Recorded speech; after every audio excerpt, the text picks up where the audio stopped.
नमस्कार मित्रांनो, शुभविवाह मालिकेच्या आजच्या भागामध्ये भूमी आता फ्रेम बघत असते आणि आकाशच्या आठवणी तिच्यासमोर सगळ्या जाग्या होत असतात. आकाश आणि भूमी जेव्हा शेवटचे प्रवासाला निघाले असताना मानसी ही पिल्लूच्या हातात धागा बांधते. भूमीच्याही बांधते, परंतु आकाशच्या हातात धागा नसल्याने आता भूमी स्वतःचाच धागा त्याला बांधायला जाणार. तेवढ्यात आकाश हा म्हणतो की अगं मानसी, मला धागा बांधण्याची काहीच गरज नाही आहे. या दोघीजणी आहेत ना, त्या माझ्या प्रोटेक्टर आहेत. मला काहीही होऊ देणार नाही आहे आणि माझी बायको आणि माझी मुलगी असताना मला काहीच होणार नाही आहे. नंतर आकाशने भूमीसाठी गाडीमध्येच तो प्रिन्सेस क्राऊन घेतलेला असतो, तो पिल्लूला आणि भूमीच्याही डोक्यावर घातलेला असतो. आणि त्यानंतर त्या गोष्टी झाल्यानंतर सेल्फी काढून आकाश भूमी पुन्हा गाडी स्टार्ट केल्यानंतर तिथे अपघात घडलेला असतो आणि तो शेवटचे सगळे क्षण आता भूमीला आठवत असतात. आणि त्या क्षणांनी भूमीला अगदी कासावीस व्हायला झालेलं असतं की आकाश आणि माझे ते अगदी शेवटचे क्षण होते. त्यानंतर आता भूमी ही किचनमध्ये पिल्लूसाठी दूध गरम करून ते थंड करत बाटलीमध्ये भरत असते. आणि त्याच वेळेला आता तिथे ते करत असताना आकाश येतो आणि भूमीला धरतो. आणि भूमी आता पटकन ओरडते आणि म्हणते की अरे आकाश, हे काय? अरे किती जोराने धक्का दिलास मला तू. अरे आता दूध सांडलं असतं ना. तेव्हा मग आकाश म्हणतो की भूमी, अगं यात काय आहे? माझ्यावर इतकी कशाला चिडलीस तू? अगं मी इथून आलो तर तू मला इथे किचनमध्ये दिसलीस आणि मग मला पटकन तुला असं जवळ घ्यावंसं वाटलं, तर त्यात काय माझी चूक आहे? आणि मी नवरा आहे ना तुझा, मग मला तेवढा तर अधिकार आहेच. मी जवळ आलो तर काय बिघडलं? तेव्हा भूमी त्याला म्हणते की हे बघ आकाश, अरे बिघडलं काहीच नाही आहे. काय ना, बाहेर पिल्लू भुकेली आहे आणि ती वाट बघते ना माझी. मग तिला दूध भरवून झोपवायचं आहे, म्हणूनच मग मी हे सगळं करते आहे. त्यावेळेला तो म्हणतो की अच्छा, थोड्या वेळाने जाणं काय हरकत आहे. आणि मी आता इतका आलो आहे तर मग मला तू जरा जवळ घेणार नाही आहेस का? आणि किती वेळ झाला आपण एकमेकांना भेटलोच नाही आहे. भूमी म्हणते की आकाश, अरे असं काय करतो आहेस? भेटलो नाही कसं? अरे दुपारी तर तू आला होतास ना जेवायला घरी, मग आता काय? तेव्हा भूमी म्हणते की अगं दुपारी आलो होतो ठीक आहे, परंतु त्या गोष्टीलाही 4-5 तास उलटून गेलेले आहेत. आणि मग 4-5 तास म्हणजे किती मोठा गॅप येतो माहिती आहे तुला? अगं मला तुझी किती आठवण येत असते, तुला कळतच नाही भूमी. मी तुला ना काय बोलण्याचा प्रयत्न करत असतो ते. तेव्हा भूमी म्हणते आकाश, अरे असं काय करतोस काय तू? तुझं पण ना खरंच काही कळत नाही मला. अगदी वेगळा विचित्रच वागत आहेस तू. तेव्हा तो म्हणतो की हो भूमी, तुझा थोड्याही वेळाचा दुरावा मला सहन होत नाहीस गं. कसं आहे ना, तू माझ्या आसपास असलीस ना, माझा सहवास हा तुझ्याबरोबर असला ना, तर मला अगदी व्यवस्थित वाटतं आणि माझा श्वास अगदी व्यवस्थित सुरू असतो आणि मी खुश असतो. तू जराही माझ्यापासून लांब गेलीस की मला तो त्रास होतो, तुला माहिती आहे ना. मग आता एक काम कर, चल लवकर, तू मला मस्तपैकी जादूची झप्पी दे. माझा बूस्टर जो डोस आहे तोही मला देऊन टाक. भूमी म्हणते की आकाश, अरे काय चाललंय काय तुझं? तेव्हा आकाश भूमीच्या जवळ येण्याचा प्रयत्न करत असतो. भूमी पटकन त्याला बाजूला करते आणि म्हणते की आकाश नाही हा, मला जरा जाऊ दे, मला तिला झोपवायचं आहे. अरे तिला भूक लागली असेल. मग आकाश या बाजूने येऊन म्हणतो की भूमी, ही चिटिंग आहे हा. म्हणजे मी तुला थोडा वेळ द्यायला सांगतोय तर तोही तुला जमत नाही आहे. भूमी म्हणते की आकाश मी येते हा, मी लगेच येते. मला माहिती आहे तिला भूक लागली आहे, मी तिला ते दूध देते आणि त्यानंतर तिला झोपवते, मग येते मी तुझ्याजवळ, ठीक आहे? तेव्हा मग आकाश तरीही भूमीच्या हातून ती बाटली बाजूला ठेवत म्हणतो की भूमी, अगं असं काय करतेस? अगं याच्यासाठी किती कमी वेळ लागणार आहे सांग मला. भूमी तुला कळतं आहे का? हा फक्त काही सेकंदाचाच प्रश्न आहे. फक्त जवळजवळ 20 ते 25 सेकंद आणि त्यानंतर मग तू बाळाजवळ, आपल्या पिल्लूजवळ जाऊ शकतेस. असं म्हटल्यावर भूमी आता त्याच्याकडे बघतच राहते. आकाश बिचारा तिला विनवण्याच करत असतो, परंतु तरीही भूमी म्हणते की आकाश ऐक ना, असं करूच नको ना रे, तू ना मला धर्मसंकटात टाकतोयस. तुला माहिती आहे का, म्हणजे तिथे पिल्लू माझी वाट बघते आणि तू असं, प्लीज मी तुझ्याजवळ येते म्हणून सांगितलं ना तुला, नक्की येते, थोडाच वेळ हा.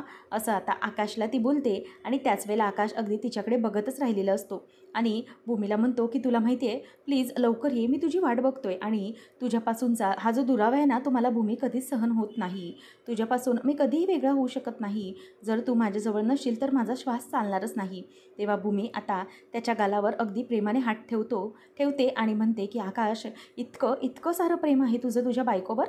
तेव्हा भूमीला तो म्हणतो की हो, खूप प्रेम आहे माझ्या बायकोवर, माझं खूप जास्त प्रेम आहे, त्यामुळे आता तो चेहरा पाडून असतो.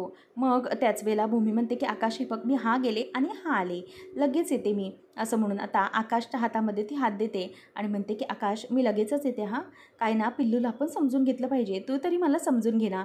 असं आता आकाशला ती बोलते आणि त्याच्या केसावरचे केस असतात डोक्यावरचे ते जरासे असे बाजूला करते आणि म्हणते की मी येते, लगेच येते, असं ती त्याला बोलत असते. परंतु आकाश जराही तिचं ऐकायला तयार नसतो आणि म्हणतो की भूमी हे बघ, तुझं ना हे वागणं ना मला अजिबात पटत नाही. बरं, मग फक्त बूस्टर डोस तरी, असं म्हणून तो तिला जवळ घेत असतो. आणि तेव्हा भूमी आता पटकन तिथून दुसऱ्या हाताने बाटली घेते आणि पळून जाते आणि म्हणते की आलेच मी आकाश, लगेच आले. तेव्हा मग आकाश ती जाताना तिच्याकडे बघून हसत असतो आणि लवकर ये भूमी असाही आवाज तो तिला देतो. आणि मग आकाश स्वतःचे केस नीट करत तिथेच त्याचाच उभा राहिलेला असतो. आणि त्यानंतर मग भूमीच्या लक्षात येतं की आकाश आय एम सॉरी, त्या दिवशी तू मला बोलत होतास की भूमी फक्त थोड्याच वेळाचा प्रश्न आहे, मला जवळ घे, परंतु तरीही मी तुला त्यावेळेला जवळ घेतलं नाही आकाश. आता मला खरंच खूप गिल्टी वाटतंय, मी असं काय करून बसले, माझ्याकडून खूप मोठी चूक झाली. आता पुन्हा असं मी तुला कधी जवळ घेऊ शकत नाही. आता आपल्यामध्ये हा जो काही दुरावा आला आहे तो कायमचाच आला आहे. आकाश मला माफ कर, हे सगळं मी करते आहे, परंतु मला खरंच काही नाईलाज आहे. तुझा जीव वाचवण्यासाठी मला तुझ्यापासून लांब जाणं हे खूप गरजेचं आहे. कितीही काही प्रयत्न केले तरीही दुसरं काहीच घडू शकणार नाही.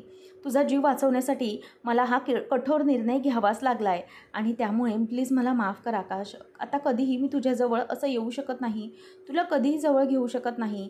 मला माहिती आहे तू माझा खूप राग करशील, माझ्यावर चिडशील जेव्हा तुला समजेल की मी असं का वागते, परंतु आकाश माझा नाईलाज आहे, मला काहीच करता येणार नाही. तुझ्यासाठी मी तुझ्यापासून कायमचं लांब जाणार आहे आकाश.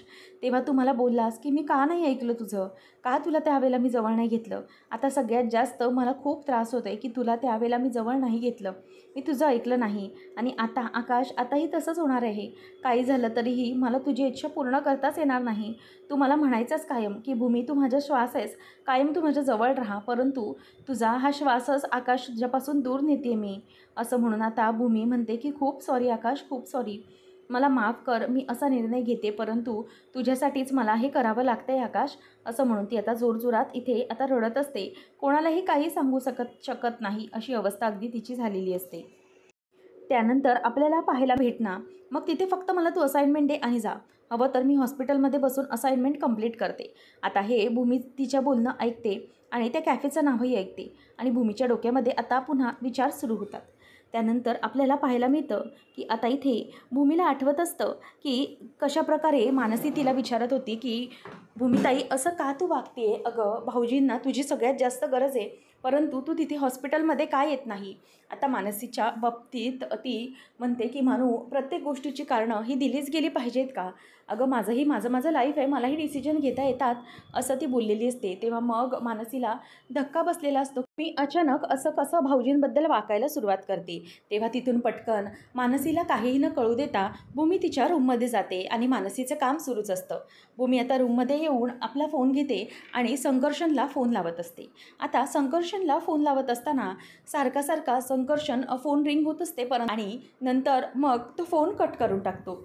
सुरुवातीचा फोन तो घेतच नाही, आता सायलेंट फोन करून ठेवतो, परंतु तरीही भूमी त्याला सारखी फोन करत असते. आणि संकर्षणचा नाश्ता इथे सुरूच असतो, परंतु तरीही ती तिचं फोन करणं काही थांबवत नसते आणि त्याचा जो फोन असतो तो सारखा व्हायब्रेट देखील होत असतो. भूमी म्हणते की काय झालं असेल, हे माझा फोन का बरं उचलत नाही आहेत, कुठल्या कामात बिझी असतील का. नाही, परंतु माझंही काम तेवढंच अर्जंट आहे, मलाही तेवढंच अर्जंटली बोलायचं आहे त्यांच्याशी, असं म्हणून ती आता सारखी फोन लावत असते. तर संकर्षण तिसऱ्या वेळेला फोन उचलतो आणि म्हणतो की मी फोन कट करतो आहे, याचा अर्थ मला तुमच्याशी बोलण्याची इच्छा नाही आहे किंवा मी कुठेतरी बिझी आहे, हे तुम्हाला कळत नाही आहे का. तेव्हा भूमी म्हणते की हो, मी पण सारखं फोन करते, कारण मलाही काही तुमच्याशी हवा पाण्याच्या गप्पा करायच्या नाही आहेत, मला महत्त्वाचंच बोलायचं आहे तुमच्याशी. तुम्ही मला आकाशचे जुने रिपोर्ट्स आणि फाईल्स मागितल्या होत्यात आणि त्याच मला तुम्हाला द्यायच्या आहेत. मग त्यावर तो म्हणतो की कशा असाल तुम्ही, हो माझ्याकडे डॉक्टर तिथे स्टाफमध्ये 6 असिस्टंट हाताखाली आहेत, तर तुम्ही त्यांच्याकडे या फाईल्स देऊ शकता, याच्यासाठी तुम्हाला डायरेक्ट माझ्याशी कॉल करण्याची काय गरज आहे, माझा वेळ महत्त्वाचा आहे, त्यामुळे मला तुम्ही डायरेक्ट फोन करू नका. तेव्हा भूमी म्हणते की सर माझं जरा ऐकून तरी घ्या, परंतु तो ऐकायलाच तयार नसतो. तो म्हणतो की हे बघा, आता तुम्ही इथून पुढे मला फोन करू नका, तुमचं जे काही असेल बोलणं ते बाकी माझ्या असिस्टंटशी बोला, असं म्हणून तो फोन ठेवून देतो. भूमी म्हणते की काय माणूस आहे हा, माझं ऐकायलाही तयार नाही आहे, जर हा माझ्या आकाशची ट्रीटमेंट करत नसताना तर या माणसाला मी अगदी सरळच केलं असतं. मग ती म्हणते की आता एकच पर्याय उरला की त्यांना मेसेज करून सांगणं, मेसेज तरी बघेल का हा माणूस. तेव्हा भूमी मेसेज करते आणि म्हणते की कॅफेमध्ये, आणि तो कॅफेचा पत्ता देते, जो कॅफे मानसी आणि तिची मैत्रीण त्यामध्ये भेटणार असतात तोच. आता भूमी त्याला पत्ता मेसेज करते आणि प्लीज मला अर्जंटली भेटायला या, कारण यामध्ये तुमच्या मुलालाही व्यवस्थित सांभाळायचं आहे, कॉन्ट्रॅक्ट दोन्ही बाजूंनी आहे, एका बाजूने नाही, असा ती मेसेज करून ठेवते. आणि नंतर मग भूमी त्या कॅफेमध्ये येऊन अगोदरच बसलेली असते. मानसी ही तिच्या मैत्रिणीकडून ती फाईल घेते, म्हणजेच असाइनमेंट घेते आणि म्हणते की थँक्यू सो मच, आता तू गेलीस तरी चालेल. आणि नंतर तिची मैत्रीण गेल्यावरती भूमी आता इथे संकर्षणला भेटते आणि विचार करते मानसी बाहेर की ताई इथे अशी का असेल, म्हणजे इथे एकटी अशी का बसली असेल. ताई जर इथे भाऊजी एवढ्या अर्जंटमध्ये हॉस्पिटलमध्ये आहेत तर मग तीही हॉस्पिटलात असायला हवी होती, इथे हिचं काय काम आहे, तेही घरी कोणालाही न सांगता, असा विचार मनू करते. आणि तेवढ्यात तिथे डॉक्टर संकर्षण येतो आणि मानसी म्हणते की कोण आलं आहे ताईला भेटायला. भूमी त्याच्यासमोर हात पुढे करते आणि म्हणते की हॅलो डॉक्टर, गुड मॉर्निंग. मुद्दामच ती हे सगळं नाटक आनंदाने करून दाखवत असते. तेव्हा मग संकर्षण म्हणतो की अहो हे काय चाललं आहे तुमचं, तुम्ही मला इथे अर्जंटली बोलवलात, माझा एक एक सेकंड महत्त्वाचा आहे आणि तुम्ही मला इथे काय शेक हँड काय करताय, गुड मॉर्निंग काय बोलताय, काय चाललं आहे काय तुमचं.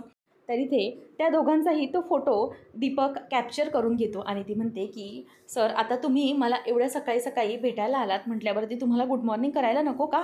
आणि मानू हे सगळं बघतच असते. ती म्हणते की ताईचं हे चाललं आहे तरी काय, आणि तिच्या मनामध्ये खूप राग येत असतो की भूमी असं का वागतीये, ती ह्या डॉक्टरला इथे का बरं भेटायला आली आहे. आणि तेवढ्यातच आता संकर्षण म्हणतो की ठीक आहे, तुम्ही मला फाईल सांगितली होती, ती फाईल तुम्ही मला द्यायला बोलवलं, आणखी तुमचं काय अर्जंट काम होतं.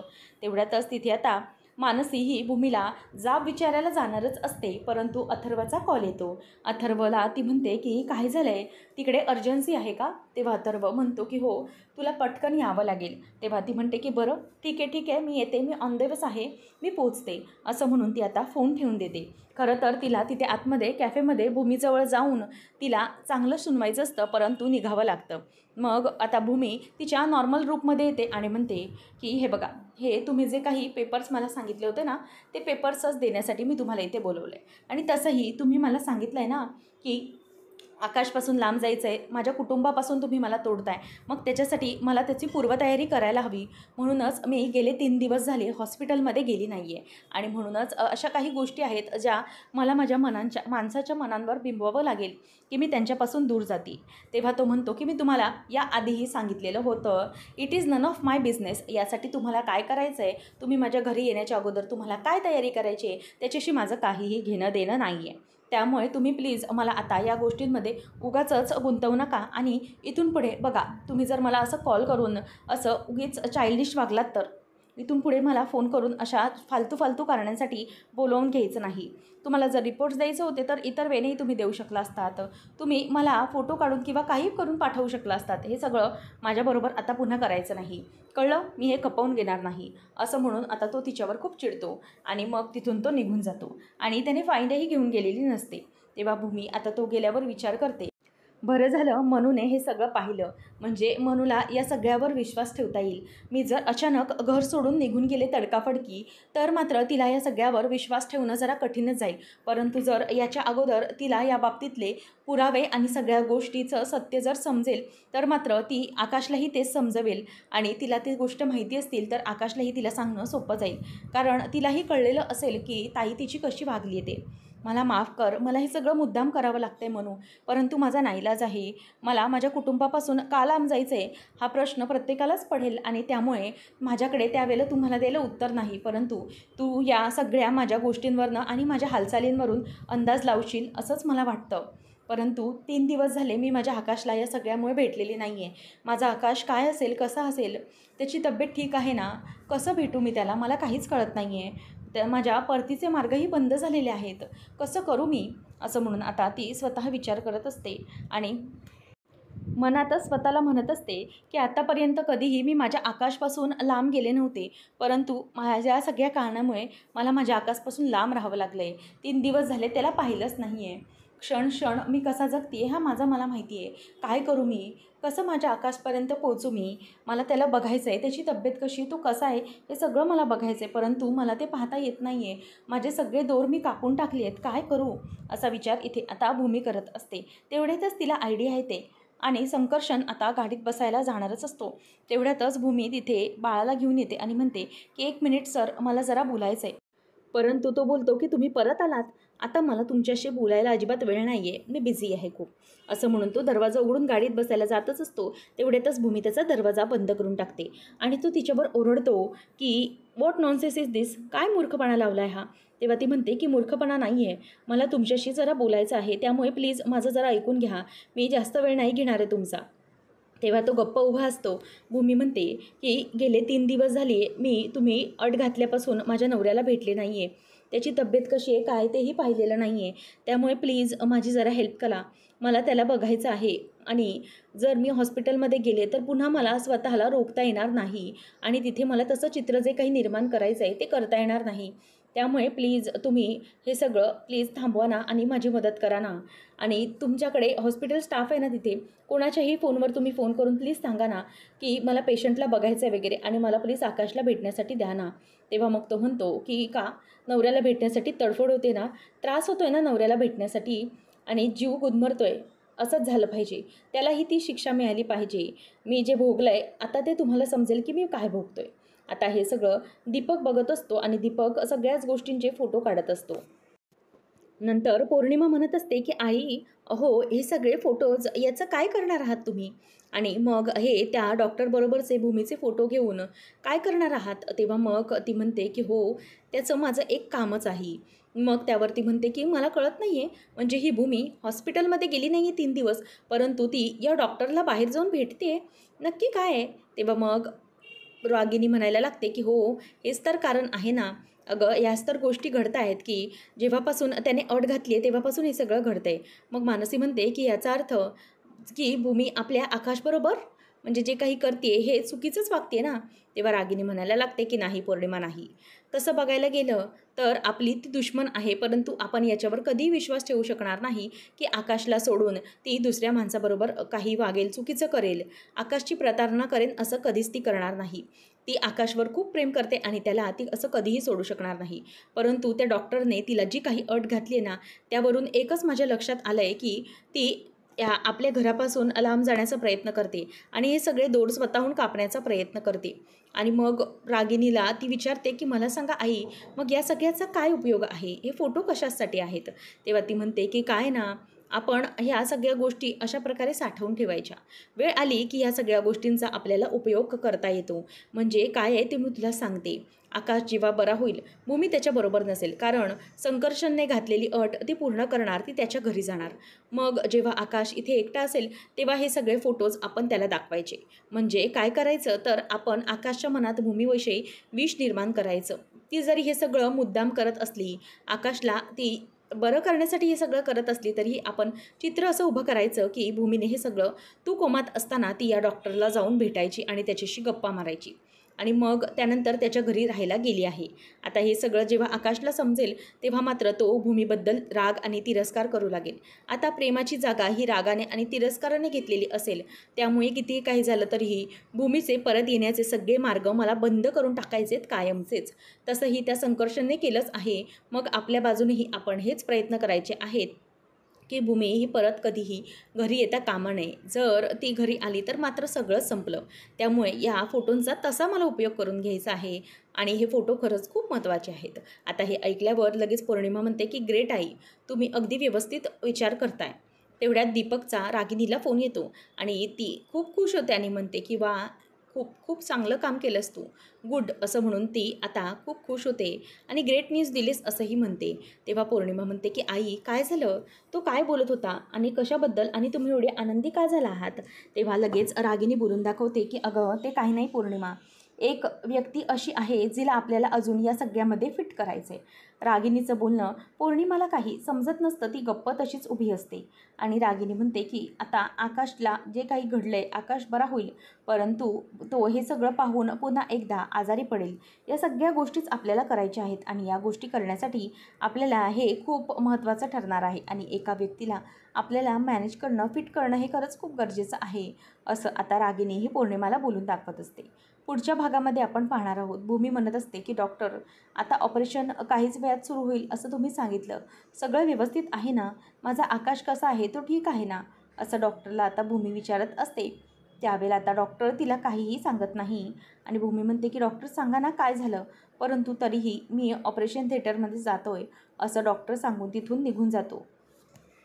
आणि डॉक्टर तिकडून निघून जात असताना भूमीला मात्र टेन्शन यायला लागतं. भूमी म्हणते की प्लीज मला सांगा ना, माझा आकाश कसा आहे, तो ठीक आहे ना, त्याची कंडिशन स्टेबल आहे ना, काय आहे? तेव्हा मग आता मी ऑपरेशन करणार आहे असं डॉक्टर तिला म्हणतो आणि आतमध्ये जातो. परंतु भूमीचं तो काहीच ऐकून घेत नाही. भूमी त्याला सारखी सारखी विचारते की सर सांगा ना, आकाश ठीक आहे ना, त्याची तब्येत स्टेबल आहे ना, परंतु ते काही त्यावेळेला बोलत नाही. फक्त त्यावेळेला ते ठीक आहे असं म्हणतात आणि आतमध्ये निघून जातात. नंतर संकर्षण हा आकाशच्या हॉस्पिटलमधल्याच सर्जरीसाठी सुरुवात करत असतो. सगळा स्टाफ तिकडे जमलेला असतो. सगळेजण आता सर्जरीसाठी अगदी व्यवस्थितपणे तयार असतात आणि संकर्षण हा त्याचं गेटअप करून, म्हणजेच जे काही डॉक्टरचं गेटअप करून येतो आणि तिथे तो आकाशला बघतो आणि आकाशला पाहिल्यानंतर त्याच्या लक्षात येतं की तिथे आकाश नाही आहे, परंतु तिथे एक माझी बायको आहे, जी वारदी म्हणजेच पल्लवी. पल्लवी त्याला दिसायला लागते आणि पल्लवी म्हणते की असं करू नको संकर्षण, प्लीज मला न्याय दे. माझ्या मारेकऱ्याला सोडू नकोस, प्लीज मला वाचव संकर्षण, असं त्याची बायको आता इथे बोलत असताना संकर्षण हा बाहेर पडतो आणि त्याच वेळेला भूमी आणि बाकीचे सगळे बघत असतात. भूमी आता बघते की आकाशचं ऑपरेशन हे व्यवस्थित झालं आहे का. त्याच वेळेला आता तिथे संकर्षण हा निघून चाललेला असतो. तो पुढे काहीही बोलत नाही. अशा प्रकारे त्याने आता ऑपरेशनही मध्येच टाकून तिथून निघून चाललेला असतो. नेमकं आता पुढे काय घडणार, संकर्षण आकाशचा जीव वाचवेल का, हे पाहणं रंजक ठरणार आहे. अशाच अपडेटसाठी चॅनलला नक्की सबस्क्राईब करा. धन्यवाद.